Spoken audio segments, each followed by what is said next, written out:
کیا عمران خان صاحب اب نااہل ہیں؟ ابھی تک نااہل رہیں گے؟ کمیشن کا ایک نوٹیفیکیشن موجود ہے جس میں ان کو نااہل، تو ہمیں یہی کہنا پڑے گا کہ وہ نااہل ہیں.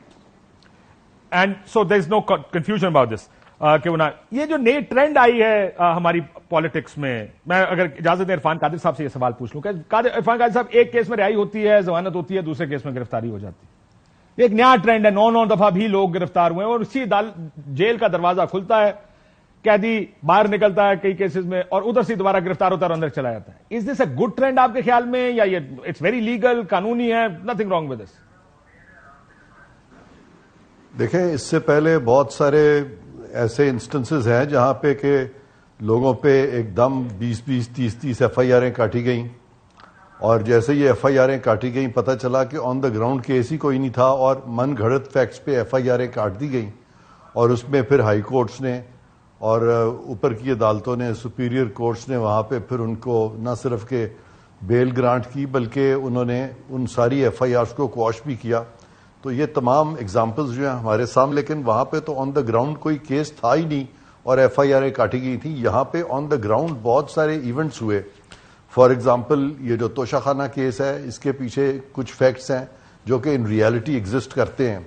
اس سے پہلے القادر ٹرسٹ کو اگر آپ دیکھیں تو وہاں بھی فیکٹس جو ہیں آن دا گراؤنڈ ایگزسٹ کرتے ہیں. 9 مئی کا معاملہ ہے، وہاں پہ بھی گراؤنڈز آن فیکٹ ایگزسٹ کرتے ہیں. سائفر کا معاملہ ہے، وہاں پہ بھی ہم وی کم اکراس بہت سے فیکٹس جو ہیں وہ سب ہمیں پتہ ہیں، تواتر کے ساتھ پتہ ہے کہ یہ کیسز جو تھے کس طریقے سے بن رہے تھے اور کیا کیا ایونٹس جو تھے وہ پروسیڈ کیے اور اس کے بعد یہ کیسز بنے.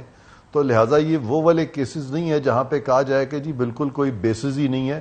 یہاں پہ خاصی ایویڈنس بھی ہے، بیسز بھی ہیں، اور یہ معاملے چونکہ اب یہ فائنلی انویسٹیگیشن سے نکل کے یہ ٹرائل پہ جائیں گے اور پھر جب ٹرائل میں سر میں نے ایک یہ تو آپ کی بات آگے چیئرمین تحریک انصاف کی، جو 3 MP کے تحت بار بار لوگ گرفتار ہو، مینٹیننس آف پبلک آرڈر، جو ڈی سی گرفتار کر لیتا، آخر میں عدالتوں کو کہنا پڑ گیا کہ اگر تم نے اب گرفتار کیا تو پھر میں جانوں اور تم جانو.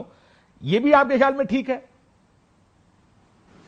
ہاں، نہیں، یہ میں نہیں سمجھتا ٹھیک ہے. وہ بابر ستار صاحب کا جو آرڈر ہے وہ انہوں نے ایک اچھا آرڈر کیا ہے، اور میں سمجھتا ہوں کہ اس طریقے سے ہمیں نہیں کرنا چاہیے کہ جو بھی ہمارے پولیٹیکل اوپوننٹس ہیں یا جو ہم ہمارے مسلک سے ایگری نہیں کرتے، ہم ان کو اس طریقے سے پکڑنا شروع کر دیں جو کہ آپ سیاسی مسلک کی بات کر رہے ہیں نا؟ ٹھیک نہیں ہے. آپ نے کہا میرے مسلک سے ایگری نہیں کر، سیاسی مسلک کی بات کر رہے ہیں. ہاں، میں یہی کہہ رہا ہوں کہ ڈیو پروسیس جو فالو ہونا چاہیے. یہ نہیں ہے کہ اگر آپ کسی کو اسی طرح سے اریسٹ کرنا شروع کر دیں خام خواہ مینٹیننس آف پبلک آرڈر کو استعمال کر کے، تو وہ بات ٹھیک نہیں ہے. راجہ صاحب، آپ کے خیال میں یہ ریگولر بات ہے؟ کسی کو ضمانت ملتی ہے، پھر جیل کے باہر سے دوبارہ گرفتار ہو جاتے ہیں، 5 6 8 دفعہ وہ جیلوں میں جا رہے ہیں، ان کو باہر نہیں نکلنے دیا جا رہا. دس از پولیٹیکل، یا آپ کو لگتا ہے کہ سم میرٹ؟ نہیں، دیکھیں، یہ تو اب ایک بڑا افسوسناک طریقہ ہے جو اپنا لیا گیا ہے. کسی نے یہ سمجھا ہے کہ یہ بڑی ایک عقل مندی کی کوئی بات ہے یا چالاکی کی بات ہے. یہ سیاسی لوگوں کے ساتھ تو ہو ہی رہا ہے، لیکن آپ دیکھیں اور لوگوں کے ساتھ بھی یہ ہو رہا ہے. آج ہم نے دیکھا ایمان حاضر مزاری کے ساتھ کیا ہوا. 2 مقدموں میں ان کو بیل ہوتی ہے، ان کے اوپر ڈکیتی کا اور ٹیررزم کا مقدمہ بنایا گیا. جو ہی دونوں میں بیل ہوئی، باہر نکلی تو بتایا گیا کہ ہم نے تو ایک اور مقدمہ بنا لیا ہے کوئی ٹیرر فائنینسنگ کا، کہ آپ دہشت گردوں کی فنڈنگ کرتی ہیں. تو یہ مقدمے ایف آئی آریں کاٹ کے جیل میں رکھ لی جاتی ہیں.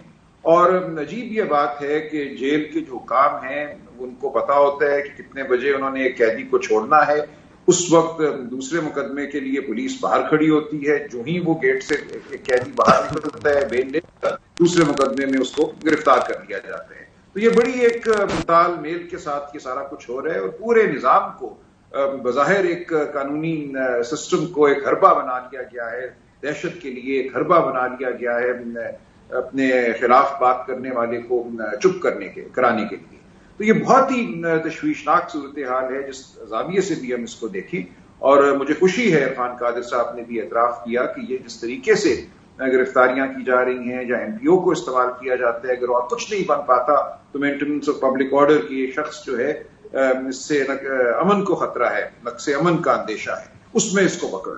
تو تو اس طرح تو کسی کی بھی جو آزادی ہے وہ آپ سرکار کے رحم و کرم پہ اس کو چھوڑ دیتے ہیں، اور ایف آئی آریں گھڑنا، وارنٹ حاصل کرنا، یہ بھی اب ایک کھیل بن گیا ہے۔